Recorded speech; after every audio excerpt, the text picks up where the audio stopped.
Hello boys and girls, and welcome to our next math lesson. Now today we're going a little bit backwards. Usually you would watch the video first and then go to do the activity or Google form that matches it. Today I'm asking you to make a prediction about what mug is going to hold the most water or has the biggest capacity. Now we have talked about making predictions and estimating before, and we said that it's very important just to make your best guess with the information and the knowledge that you have. There's no such thing as a right or wrong prediction. If you choose the correct mug, that's great. If not, then we're learning about it.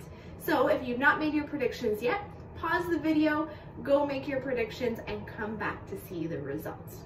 Now, the first prediction that we made is between 3 mugs. Now, you guys should probably remember that Mrs. Collymore loves her tea. Every day in school, I would bring my tea in this mug here. Now, since I'm at home, I have a lot more mug options. So I want your help to choose which one is going to hold the most tea. So for the first prediction, we had the tall travel mug, we had the short tree mug, and then the one in the middle, I already have it filled up with water, is the apple mug. Okay, so we are going to test these out to see which mug has the largest capacity and can hold the most. So I'm going to start by comparing the tree mug and the apple mug. So now, if you want to take a peek, I've got the apple mug filled to the top.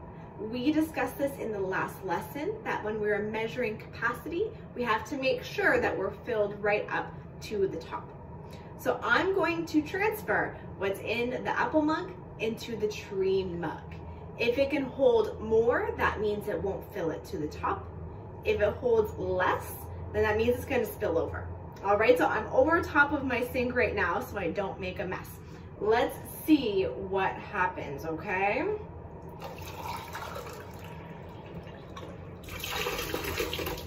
Whoa, I made a bit of a mess and I didn't get it all in at the start and it still spilled over. That means the apple mug can hold more than the tree mug. So the tree mug is out of the running.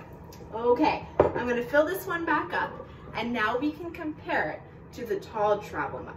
Okay, let's see here. I'm gonna fill it up right to the top. All right, it is right to the top. Now, I don't know about what your predictions are yet. I haven't taken a peek. I guess we did this before you guys made your predictions. But looking at these, I would think that the taller container would probably hold more. So let's see what happens.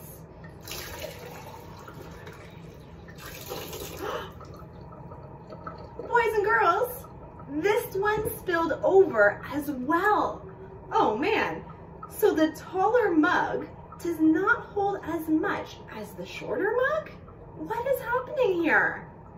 Well, when we're talking about capacity, the first thing that I look at is probably how tall it is, right? Like we said, it looks like the taller one should have more. But when it comes to capacity, it's not about how tall something is, it's about how big it is. So when I compare these two mugs, yes, this one is taller, but this one is a lot wider. It's bigger around. So if you look at them this way, there we go. Look at how much bigger around the apple mug is than the travel mug. So that's what happened here, and an important lesson about capacity. It's not about how tall something is, because they can actually be different sizes around. So now that we have that idea, we have one more prediction to do. Now, I've got 2 more travel mugs. I have these 2 here. So I have another black one, but it's really tall this time. It's very, very tall. And then I have my flower travel mug here. So you guys already made your predictions on which one you think is going to hold more. I'm going to start by filling up the flowered one and pouring it into our black travel mug.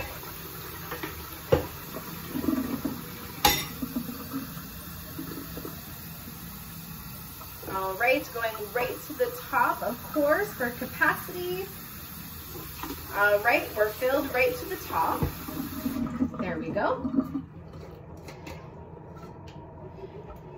Now, let's see what happens with these two.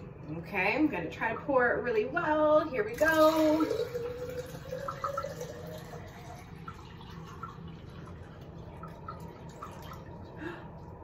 And now it's hard to see, let's move the camera here, that this mug was filled right to the top as well. So that means if the flower mug is filled to the top and now this black travel mug is filled to the top, they have the same capacity.